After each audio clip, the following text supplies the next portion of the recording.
What is up? I'm doing things a little bit different, kind of filming on location, as it were, today.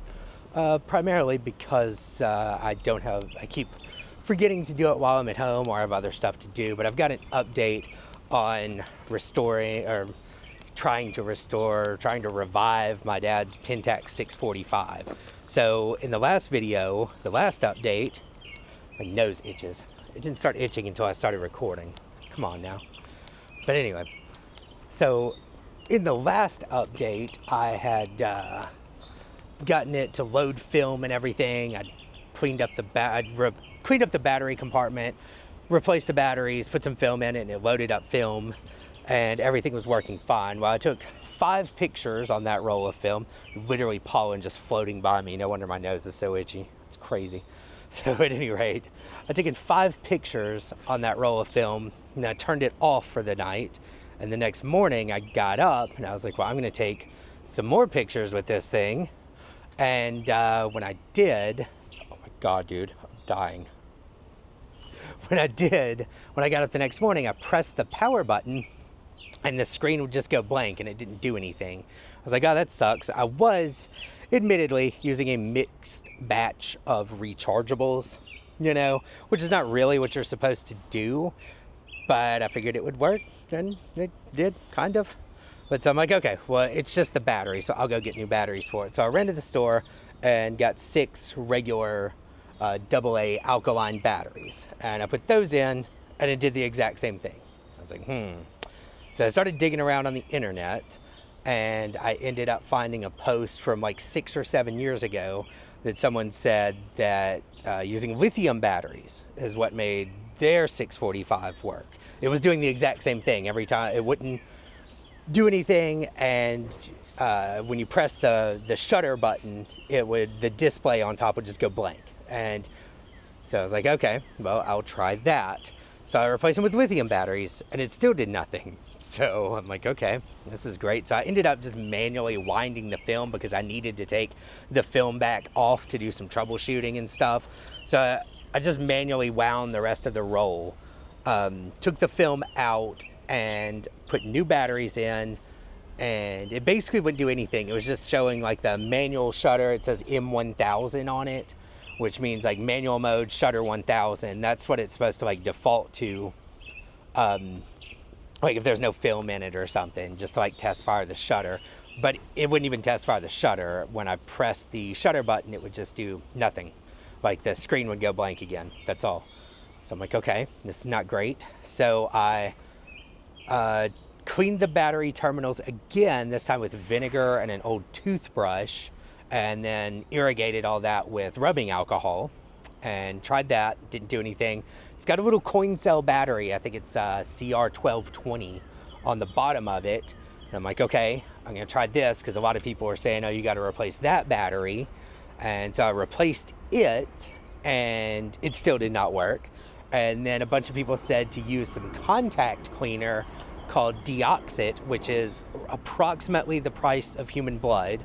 It's like a tiny little bottle, and it was like 25 bucks. So I got it, and I cleaned the contacts again with it, and the instructions say to leave like a tiny dot of it on each contact, because apparently it's like a dielectric grease kind of thing as well, to like give you a better connection. So I did that, and it still did not work. And so I'd basically given up and started researching people that will work on cameras that old, because if it was one I just bought at like a yard sale or something, I'd kind of just be like, well, I guess it's a pretty conversation piece that's going to sit on the shelf behind me or something. But since it was my dad's camera, I really wanted it to work. So I set it down on this like bench, the storage bench that's in our hallway. And when I came back in there, my crazed daughter had one foot on that bench and another foot on the pole across from her, just being nuts, climbing around. So I grabbed the camera so that it wouldn't get knocked over by my crazed child. And when I picked it up, I was like, I might as well try it one time. And I pressed the on button, and I had film loaded into it, but it would not load the film. Like What you're supposed to do is when you put new film in it, put the back on, turn the camera on, press the shutter button, and it'll advance you to the first frame. And then the display on top will change to show your current settings, and it'll go to exposure number 1. So that's how you know that, hey, my film's loaded, I'm ready to shoot. And when I picked it up, I was like, I might as well try it one more time. And I turned the camera on and I pressed the shutter and it worked. It loaded the film, it advanced me to exposure number 1. And it seems to be fine now. Maybe it just needed to sit with all the new batteries and I don't know, man. Everybody said that DeOxit stuff is magic, so maybe my magic was just slightly delayed. So I will put a link to the batteries that I am using right now that do work, both the Energizer Lithiums, the CR1220 in the bottom, and the DeOxit stuff. That is what worked for me, but I gotta say, it did not immediately work.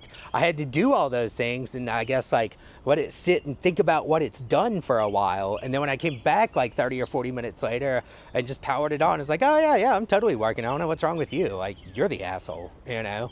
So that was a fun experience, but I did load up a roll of, what did I have in it? FOMA 200 black and white. Shot that whole roll. I just shot it basically all at once because I was scared of the same thing happening, but now it seems to still be working. So I got some Portra 400. I'm gonna load into it this weekend and you know, make sure everything kind of works out. In the meantime, because all that stuff with the 645 actually took like multiple days of like, well, I went and got the batteries locally, but the little CR1220 and the DeOxit stuff both came from Amazon. So I would get to a point where I'm like, oh, I guess I'm going to try this, and I'd have to order it on Amazon, then wait a day or two for it to show up and stuff. So in the meantime, I went by my mom's house again to bring her some groceries, and she mentioned that there were more cameras and that she didn't really want any of them because she's never going to use them, and no one other than me is going to want like old manual focus film cameras. You know, it's not like it's a new super valuable camera or anything. So I'm like, cool, let me see what you got. So I got two that are kind of just like historic oddities, although I'm probably going to try shooting at least one roll of film through each of them. One is a Kodak Bantam Special, and this is a really cool looking camera. It's very Art Deco. It's like a trapdoor camera, like the front. There's a cover that goes completely over the front, covers the lens and everything. And then you pull up on this little latch and open the side, and it like swings out to 90 degrees. And then the lens is on like some bellows and it comes out. Apparently it shoots 828 film, which I can get, but it is ridiculously expensive. I mean, it comes with like new brass like rollers with it, so I understand why it is. But so basically it's like a cut down 120 film and it takes square exposures. So I'm probably at some point going to buy a roll of that and at least try it. I'm sure the camera will work because it's made between, I think the article I found on it said that these were made between 1936 and 1940. So the batteries are definitely not dead. It is fully manual. So I'm going to try that out, but mostly I think that's just going to be a cool looking camera.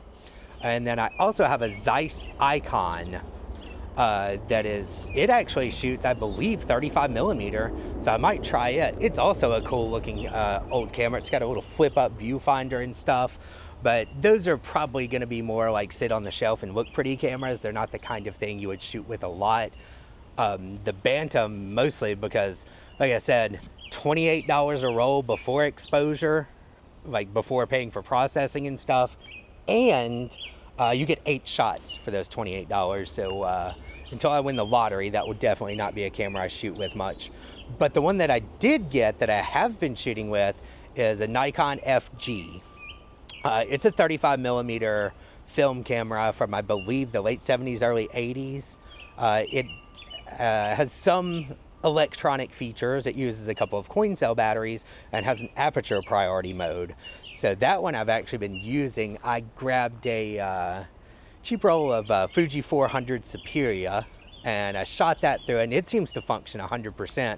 So I went ahead and picked up some more 35 millimeter. So that's where I'm at right now. I've shot one roll through the 35 millimeter, the Nikon FG. I've shot one successful, it seems, roll through the 645 along with 5 or 6 pictures that maybe they'll turn out or maybe not, because had to manually wind it, and that wasn't really working. Things were happening, basically. I got very mad about those batteries, is the best I can figure.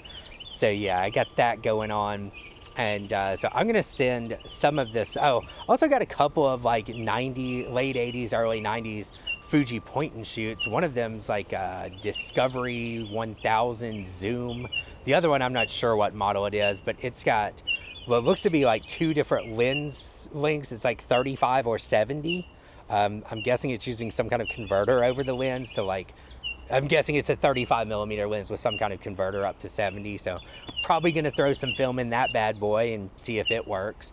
That was kind of fun. I set the date on it because it's got the little buttons on the back and an LCD to set the date, but it only goes up to like 2015. So I just set it back to 1994, which is as low as it goes. So now thinking about it, that's probably about when it came out. But at any rate, those look kind of fun, like just to play around with. But so I got a bunch of cameras.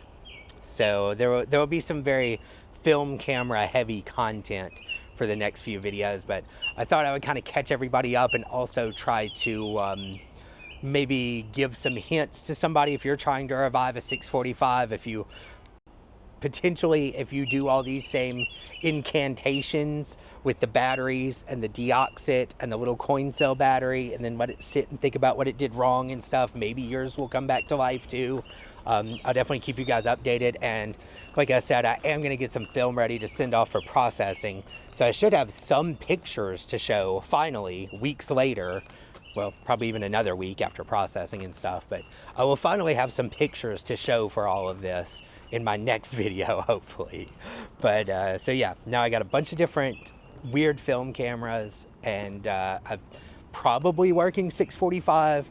Oh, and I went on eBay to look for some film to see if I could find maybe a cheap lot of expired film or something, because a lot of these, like those two Fuji 90s model, they're pretty electronic. You know, like I am confident in the older 35 millimeter SLRs that are almost exclusively mechanical. If I can take it and the shutter, you know, like I can cock the shutter and it fires the shutter and the mirror's not stuck, like then it's probably gonna work. But on those, you don't really know until you try to put film in it, and I don't particularly want to waste a roll of expensive film. So I was on eBay looking for film, and I found an Olympus OM2N for about $100 that came with 10 or 12 rolls of 35 millimeter film, which is basically a free camera, right? It says it's in perfect condition. It comes with a bag and stuff. So long story short, I bought another 35 millimeter camera. The OM2N is supposedly a very good one. It's a lot of people's favorite. It's very small. It comes with a 50 millimeter f1.4 lens, and also I think it's a 28 2.8, a carrying bag, and 12 rolls of film for about $120. So it's supposedly in perfect working condition. Seemed too good to pass up, so I have that coming too, and I should probably stop buying film and film cameras before I go bankrupt. But hey, I'm gonna have some content. All right, well, I think that's it for now, and I will see you guys next time, hopefully with some pictures to actually show for this, and some crazy new camera stuff, more film camera stuff. All right, dudes, later.